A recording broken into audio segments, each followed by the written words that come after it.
नमस्कार दोस्तों। तो मैं बात करने वाला हूं, आज का टॉपिक है how to increase concentration according to age. उम्र के अनुसार कंसंट्रेशन को कैसे हम लोग डेवलप कर सकते हैं। ऐसे सामान्य स्थिति में कहते हैं कंसंट्रेशन बढ़ाने के लिए क्या किया जाए, तो जो लोग बताते हैं वह किसी खास एज ग्रुप के लिए सही हो सकता है। लेकिन मैंने यहाँ पर ये जो जीवन का जो ये 6 स्टेप है, इन 6 स्टेप में कौन कौन से तरीके हो सकते हैं कंसंट्रेशन बढ़ाने का, इस स्टेप की मैं चर्चा किया हूँ, जो निश्चित रूप से आप लोग के लिए काफ़ी लाभप्रद होगा। और आप अपने परिवार में, अपने रिलेशन में, अपने अड़ोस पड़ोस में जो लोग हैं उनको आप गाइडलाइन दे सकते हैं, बता सकते हैं कि कैसे कंसंट्रेशन को बढ़ाया जा सकता है। तो सबसे पहले हम बात करना चाहें कि ये कंसंट्रेशन है क्या, व्हाट इज कंसंट्रेशन। तो कंसंट्रेशन को हम इस तरह से डिफाइन कर सकते हैं कि जब किसी कार्य के लिए शारीरिक और मानसिक दोनों शक्ति एक होकर के लग जाए उसे पूरा करने के लिए, तो वो कंसंट्रेशन कहलाता है। कंसंट्रेशन कितना इंपॉर्टेंट है आप इस बात से आकलन कर सकते हैं कि इसके बिना आप कोई भी काम, चाहे वह कितना भी जटिल काम हो और कितना भी साधारण काम हो, नहीं कर सकते।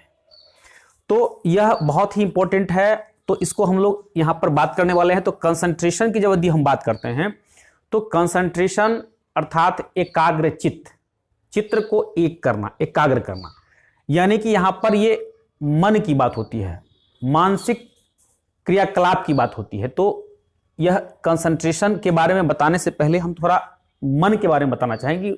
मन क्या है?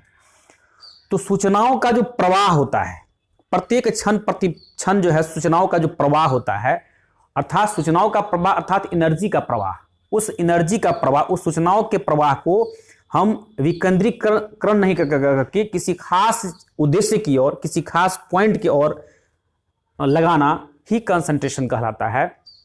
और ये सूचना जो उत्पन्न होता है उसी के ब्रेन में सूचना अधिक उत्पन्न हो सकता है, जिसके ब्रेन का डेवलपमेंट, जिसके मस्तिष्क का डेवलपमेंट ज़्यादा होता है। तो अब हम शुरू करते हैं टॉपिक पे। यहाँ पर आपने देखा है कि हमने स्टार्ट किया एम्ब्रायो स्टेज से। तो एम्ब्रायो अर्थात भ्रूणावस्था। भ्रूणावस्था जब बच्चा धरती पे नहीं आता है, उससे पहले ही जब माँ के गर्भ में पल रहा होता है, तो उसके शरीर सबसे अधिक जो है उसके शारीरिक अंगों का विकास होता है। मैंने यहाँ पे लिखा है कि भ्रूणावस्था में सबसे अधिक शारीरिक अंगों का विकास होता है। उस शारीरिक अंगों में सबसे महत्वपूर्ण कंसंट्रेशन के लिए जो उत्तरदायी होता है वो होता है ब्रेन। क्योंकि ब्रेन के बारे में मैंने पहले भी वीडियो में बताया था कि यह न्यूरॉन्स का जाल होता है। इसमें लगभग 100 बिलियन न्यूरॉन्स होते हैं और 1000 ट्रिलियन कनेक्टर्स होते हैं ब्रेन में। तो जब तक यदि ब्रेन का सही ढंग से विकास नहीं होता है, तब तक आप कंसंट्रेशन की बात नहीं कर सकते हैं। वैसे बच्चे जो मंद बुद्धि के होते हैं, ऐसे बच्चों में कंसंट्रेशन लेवल बहुत ही कम होता है और लाख चाहने पर भी बहुत ज़्यादा हम बढ़ा नहीं सकते हैं। इसीलिए उसके ब्रेन का विकास सही होना चाहिए। इसके ब्रेन के विकास के लिए सबसे बड़ा उत्तरदायी और सबसे महत्वपूर्ण रोल होता है माँ का। मैंने यहाँ पे लिखा है मदर। माँ ही सबसे बच्चे का सबसे बड़ा दोस्त भी है, सबसे बड़ा भगवान का भी रोल दिया गया है, और माँ ही बच्चे का सबसे बड़ा दुश्मन भी है। कैसे है, मैं इस बात को बताता हूं। तो मैंने बताया कि भ्रूणावस्था के बारे में, तो जब बच्चा जब पल रहा होता है, गर्भ में होता है, तो माँ का क्या उत्तरदायित्व होता है। बहुत सारी माएँ जो होती हैं वह अपने उत्तरदायित्व को नहीं समझती है, और नहीं समझने के कारण जो है सो, अब यहाँ पर मैंने लिखा है मेडिटेशन। जब बच्चा गर्भ में हो तो मेडिटेशन करना चाहिए और अपनी चित्त को एक करना चाहिए, कंसंट्रेशन पावर को बढ़ाने का प्रयास करना चाहिए। इसका प्रत्यक्ष अप्रत्यक्ष लाभ उसके बच्चे को मिलता है। आपने महाभारत की कथा में अभिमन्यु का प्रकरण आपने सुना होगा कि जब वह गर्भ में था तभी वह चक्रव्यूह भेदने का नियम जान गया था, अंदर जाने का, लेकिन वापस आने का भेद नहीं जान पाता, जिसके कारण उसकी वीरगति को प्राप्त हो गई युद्ध भूमि में। अब इस कहानी में या इस बात में कहाँ तक सच्चाई है, मैं इस बात में नहीं जाता हूँ, लेकिन मैं यह जरूर कहता हूं कि मेडिटेशन यदि माँ करती है जब उसके गर्भ में बच्चा पल रहा होता है, तो उसका प्रत्यक्ष लाभ उसके बच्चे को मिलता है और ब्रेन के विकास में बहुत महत्वपूर्ण रोल होता है। ऐसे बच्चे में जो है सो एम्ब्रायो न्यूरॉन्स का जो डेवलपमेंट होती है वो काफ़ी तीव्र गति से होती है, अधिक होती है, और ऐसे बच्चा कुशाग्र बुद्धि का होता है। फिर मैंने लिखा है, प्रत्येक स्टेप पे मैंने 3 बातों को बताया है, ध्यान दीजिएगा और ध्यान से सुनने का प्रयास कीजिएगा। कंप्लीट न्यूट्रिएंट्स, जनरली जब बच्चे का जन्म से पहले जो है सो डॉक्टर के पास जाते हैं तो कैल्शियम की गोली दी जाती है, आयरन की गोली दी जाती है और भी बहुत सारे गोलियां दी जाती है। तो बहुत सारे माएँ क्या करते हैं, उसको नहीं खाती है। अब नहीं खाने का मतलब है कि वो कहती है कि मुझे अच्छा नहीं लगता है, मैं उसको निगल नहीं पा सकती हूँ, हमसे निगल नहीं हो पाता है, या इस तरह का बहुत सारी बहानेबाजी करती है। तो ऐसे में वह यह समझ ले कि वह अपने बच्चे का दोस्त नहीं हो सकती है, वो अपने बच्चे का दुश्मन होती है। और यदि बच्चा यदि सही ढंग से यदि परिपक्व ब्रेन का नहीं पैदा होता है तो निश्चित रूप से आप समझ सकते हैं कि जिंदगी भर वह बच्चा उस माँ के लिए बोझ बन के रह जाता है। इसीलिए कंप्लीट न्यूट्रिशन जरूरी होता है। मैंने यहाँ पर लिख दिया मदर के लिए, ताकि उसका जो बच्चा जो गर्भ में पल रहा है वह बिल्कुल हष्ट पुष्ट स्वस्थ और दिमाग से बिल्कुल तंदुरुस्त हो, जिससे उसका कंसंट्रेशन लेवल ठीक रहे। फिर है बैलेंस डाइट। जब बच्चा गर्भ में पल रहा होता है तो बैलेंस डाइट की जो बहुत ज़रूरी है। बैलेंस डाइट यदि नहीं रहेगा तो बहुत सारे ऐसे न्यूट्रिएंट्स हैं जो उसको नहीं मिल पाएगा। तो डॉक्टरी सलाह जो मिलता है वो तो जो दवाई दी जाती है, बहुत सारे हॉस्पिटल में फ्री दवाई दी जाती है, तो ये तो लेना ही है, साथ में बैलेंस डाइट लेना है। ये सारा तीनों का तीनों वर्क करना है माँ को, क्योंकि बच्चा अभी धरती पर नहीं आया है, वो अभी गर्भ में पल रहा है। फिर मैं बात कर रहा हूँ बेबी स्टेज की। बेबी स्टेज जो होता है 0 से 5 साल का होता है और यह इसको कहते हैं शैशवावस्था। इस अवस्था में क्या होता है, तीव्र शारीरिक विकास होता है। मैंने यहां पर लिखा है शारीरिक अंगों का विकास, और इसमें होता है तीव्र शारीरिक विकास। इसमें अपने कंसंट्रेशन को बढ़ाने के लिए क्या किया जा सकता है। शुरुआती दौर में जब बच्चा जन्म लेने के बाद पलना में मान लिया खेल रहा है, तो उसके ऊपर कुछ ऐसा गुब्बारा या कुछ ऐसा टॉयज आप टांग दीजिए, जिससे एक टक बच्चा देखता रहेगा, खेलता रहेगा। धीरे धीरे कंसंट्रेशन पावर उस समय से ही आप बच्चे में बढ़ा सकते हैं। मैंने लिखा है प्ले विथ टॉयज। कुछ झुन्ना जो होता है उसको दे दीजिए, जिससे बच्चा जो है उसको खेलेगा, उसके प्रति भी थोड़ा कंसंट्रेट रहने का प्रयास करेगा। फिर थोड़ा सा जब बच्चा बड़ा होता है, जब 2.5 साल 3 साल 3.5 साल का होता है, तो मैंने लिखा है चूज मिक्स ग्रेन्स। अब मान लिया जाए कि 2 प्रकार का मान लिया कुछ चावल कुछ दाल मिला हुआ है। बच्चा यदि अंडरस्टैंडिंग लेवल का यदि उसको समझ बूझ हो जाता है तो उसको कहिए बेटा इसको थोड़ा सा अलग अलग करके बताओ कि कौन कौन सा चावल को अलग कर दो और दाल को अलग कर दो, या कुछ बड़ा गोली, कुछ बड़ा आइटम है, मान लिया यदि लहसुन का जब्बा है और प्याज है, बेटा इसको थोड़ा अलग अलग कर दो। तो इससे भी बच्चा उसमें लगा रहेगा और इससे कंसंट्रेशन पावर इसका डेवलप हो सकता है। फिर मैंने लिखा है मिक्स लेटर। मार्केट में ABCD वगैरह सब रहता है, वो यदि उसको लेटर का यदि ज्ञान हो गया है तो उसको कहीं कि बेटा तुम A हमको ला कर दो, B इसमें से कौन है, D कौन है, G कौन है, या क कौन है, ग कौन है। मतलब ये मिक्स लेटर को भी आप उसको कहिए छांटने के लिए, चूज करने के लिए, तो ये कंसंट्रेशन पावर बढ़ा सकता है।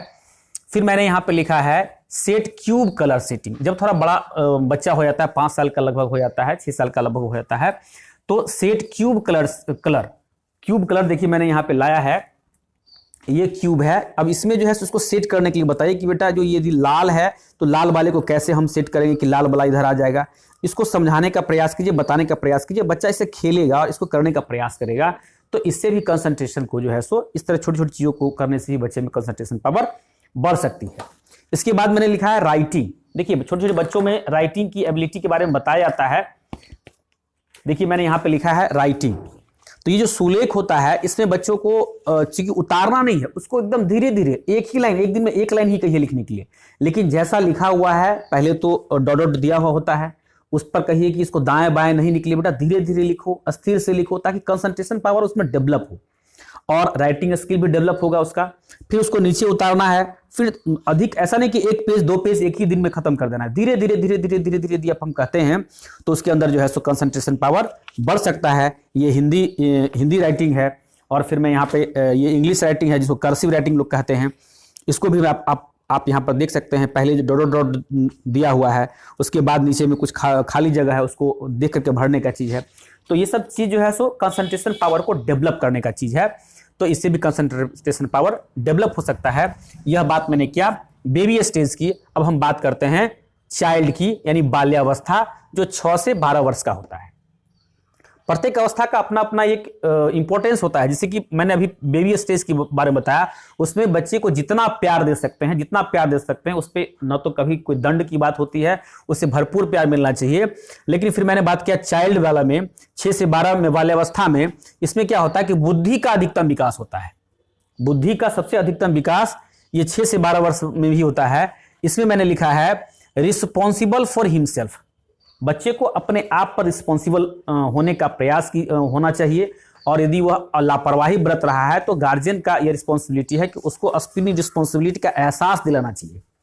अब जैसे सवेरे में यदि वो उठता है तो उसको कहिए कि बेटा जिस बिस्तर पे तुम सोए उसको थोड़ा सा ठीक ठाक कर लो, चप्पल वगैरह जहां रखा हुआ है उसको थोड़ा ठीक से सेट करके रख लो, जूता यदि स्कूल जा रहा है तो जूता का जो फीता है उसको थोड़ा लगाने का प्रयास करो।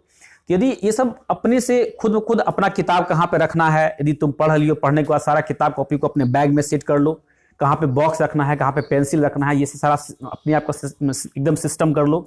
तो यदि वो रिस्पॉन्सिबल फॉर हिमसेल्फ, अपने आप पर यदि रिस्पॉन्सिबल, यदि जिम्मेवार हो जाता है वो, तो इससे भी कंसंट्रेशन पावर डेवलप होती है। फिर मैंने यहां पर लिखा है रिवार्ड पनिशमेंट सिस्टम। चूंकि लड़का बच्चा थोड़ा सा बड़ा हो गया है, यदि कुछ अच्छा काम करता है, यदि कुछ उन्होंने टास्क बनाया तो उसमें गुड लिख दीजिए, वेरी गुड लिख दीजिए, और उसे प्रोत्साहित, कुछ भी अच्छा करता है तो उसमें प्रेज होना चाहिए, उसमें रिवार्ड के रूप में कुछ मिठाई हो या कलम हो या कुछ, चलो यदि तुम इतना बना लोगे तो तुमको कहीं घुमाने के लिए ले जाएंगे। तो इस तरह से रिवार्ड सिस्टम भी इसमें है। और यदि ज़्यादा गलती करता है तो उसमें पनिशमेंट भी होना चाहिए, क्योंकि साइकोलॉजी में बताया गया है कि लर्निंग जो है वो रिवार्ड पनिशमेंट के रिजल्ट होता है। तो लर्निंग अर्थात कंसंट्रेशन जो है रिवार्ड के साथ साथ पनिशमेंट भी यदि लगे कि बार बार कहने के बाद भी वह अपनी आदत को नहीं सुधार रहा है तो उसमें पनिशमेंट भी दिया जा सकता है। और फिर है कलरिंग।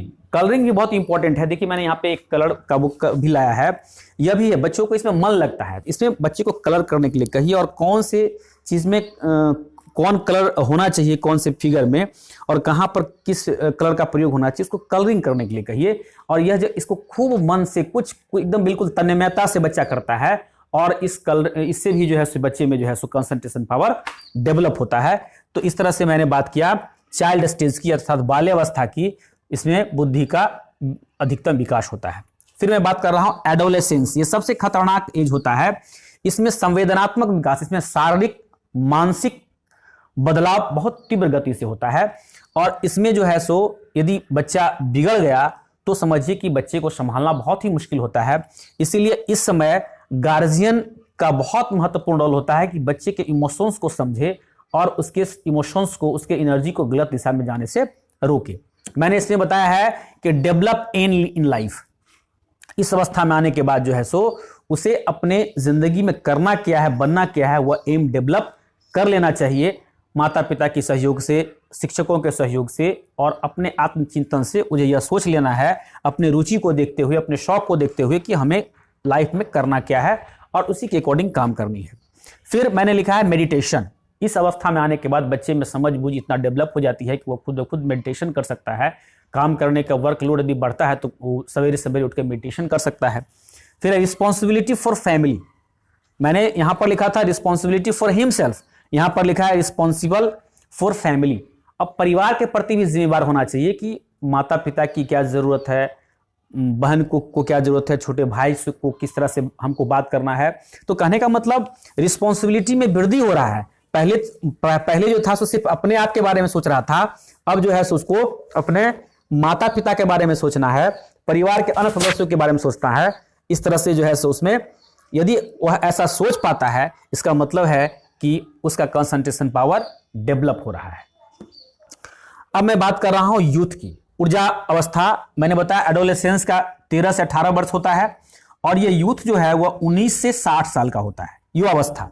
ऐसे मैंने कुछ ज्यादा दिया है या कम दिया है, मैंने अपने अकॉर्डिंग टू माई सेल्फ मैंने इसको सेट किया है। इसको हो सकता है बुक से डिफर कर सकता है।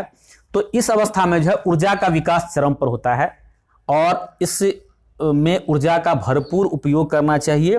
यदि इसमें ऊर्जा का उपयोग सही ढंग से नहीं करेंगे तो ऊर्जा बर्बाद हो जाएगा, खत्म हो जाएगा। आप अपने ऊर्जा का सही इस्तेमाल नहीं करेंगे तो ये ब्रह्मांड में विलीन हो जाएगा, खत्म हो जाएगा, और अपने लक्ष्य को प्राप्त नहीं कर पाएंगे। तो इसमें जो मैंने 3 बात बताया है उसमें लिखा है do all actions round about your aim. अपनी सारी क्रियाकलाप, कंसंट्रेशन बिल्कुल यही चीज है, अपनी सारी क्रियाकलाप अपने एम के अकॉर्डिंग, अपने एम के अकॉर्डिंग इर्द गिर्द राउंड अबाउट, उसी के राउंड अबाउट आप डिसीजन लीजिए और कीजिए। आपका कंसंट्रेशन बिल्कुल नहीं टूटेगा। यदि आपका लक्ष्य बिल्कुल प्रबल है, निश्चित है, तो आप अपने कंसंट्रेशन पावर को बिल्कुल बढ़ा सकते हैं और अपने लक्ष्य से बिल्कुल हटना नहीं है। बिल्कुल, मैं एक बार बोल रहा हूं, डू ऑल एक्शंस, सभी क्रियाकलाप करना है राउंड अबाउट योर एम, आपके अपने एम के इर्द गिर्द जो भी काम करना है, बस हमको उस लक्ष्य तक कैसे पहुंचे, जो भी सोचना है बस उसी के बारे में सोचना है, तो कंसंट्रेशन पावर आपका डेवलप रहेगा। फिर मैंने इससे भी मेडिटेशन बोला है, मेडिटेशन काफ़ी इंपॉर्टेंट है। मैंने इसके बारे में कई पिछले वीडियो में बताया है कि मेडिटेशन ब्रेन को रिलैक्स करने के लिए, कंसंट्रेशन पावर को बढ़ाने के लिए कितना इंपॉर्टेंट है। तो मेडिटेशन भी आप कर सकते हैं। मेडिटेशन कैसे करना चाहिए इसकी पिछले वीडियो में मैंने बताया है, मैंने लिंक में भी इस बात की को मैं वीडियो में मैं डाल दूंगा। फिर है रिस्पॉन्सिबल फॉर फैमिली, सॉरी इसमें फैमिली मैंने लिख दिया है, फैमिली पर में लिखा गया था, यहां पर लिखा सोसाइटी। सोसाइटी, अब इसमें फैमिली की बात किया मैंने, ऊपर वाले में मैंने बात किया था कि हिमसेल्फ जब चाइल्ड था, एडोलेसेंस में मैंने बात किया फैमिली की, और जब आप युवा है, यूथ हैं, तो आपको सोचना है सोसाइटी के बारे में, समाज के बारे में भी एक उत्तरदायित्व आपका होता है और इसके बारे में भी आपको सोचना है। ठीक है, तो ये हो गया आपका यूथ एज। और अब मैं बात कर रहा हूं ओल्ड एज, जो 60 प्लस वृद्धावस्था का होता है।